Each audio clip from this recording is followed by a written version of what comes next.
विजय दिवस पर स्थानीय शहीद स्मारक पर विभिन्न सामाजिक संगठनों एवं राजनीतिक दलों द्वारा कारगिल युद्ध में शहीद हुए सैनिकों को नमन करते हुए उन्हें श्रद्धा सुमन अर्पित किए गए। इस दौरान देश के पूर्व सैनिकों ने कारगिल विजय दिवस पर शहीदों को श्रद्धांजलि अर्पित करते हुए नमन किया। सूबेदार गंगाधर ने कहा कि कारगिल दिवस पर भारतीय सेना की वीरता और जीत के आगे पूरा देश नतमस्तक है।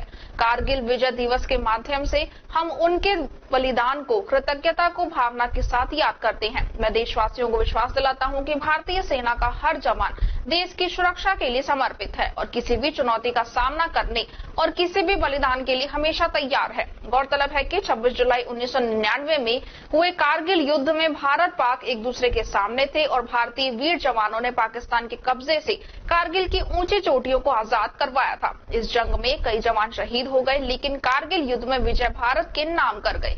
भारत की गौरवपूर्ण जीत और भारतीय जवानों की शहादत इतिहास के पन्नों पर हमेशा के लिए दर्ज हो गई। कारगिल की जीत और शहीदों की कुर्बानी की याद में हर साल 26 जुलाई को कारगिल विजय दिवस के तौर पर मनाया जाता है। जय भारत माता की जय, भारत माता की जय। वंदे मातरम, वंदे मातरम, वंदे मातरम, मातरम मातरम, वंदे मातरम, मातरम मातरम, वंदे।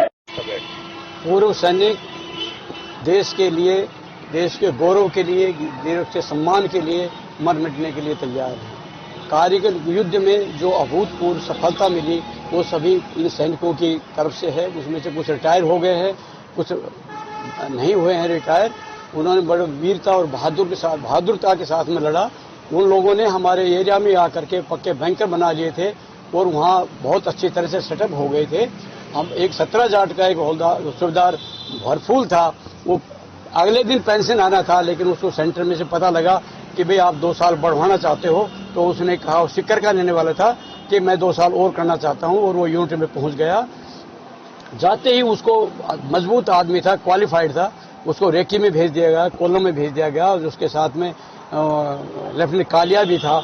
तो वो जब वहां पर गए तो वो अम्बुश में फंस गए और उन्होंने बर्बरता से उनकी नृशंस हत्या की। उनका शव बाद में इकट्ठा किया, ले तो उनका अंग भंग कर रखे थे। उसके बाद में हमारे देश के जवानों में इतना जोश भरा कि भाई वो उनको कुछ याद नहीं रहता कि हमारे माँ भाई बहन बेटे बहू जो कुछ परिवार गांव है कि नहीं है, उनको तो सिर्फ दुश्मन दिखाई देता है। और ऊपर दुश्मन था, वो क्रोलिंग से चढ़ करके उनके बैंकरों से उन्होंने अपने हाथ से उनकी बैरल जो एमएमजी लगा रखी वो उन्होंने वापस खींच के भगा दिया। और वो जब वापस आने लगे तो उनको दूसरे बैंकर ने देख करके उनको दस्त मारा, जिससे वो खत्म हो गए। एक कर्नल कैप्टन बत्रा था, वो चढ़ करके वहाँ 7 आदमी थे, उनको बैंकर में उन्होंने हैंड ग्रेनेड डाला, तो 7 के 7 आदमी खत्म हो गए थे।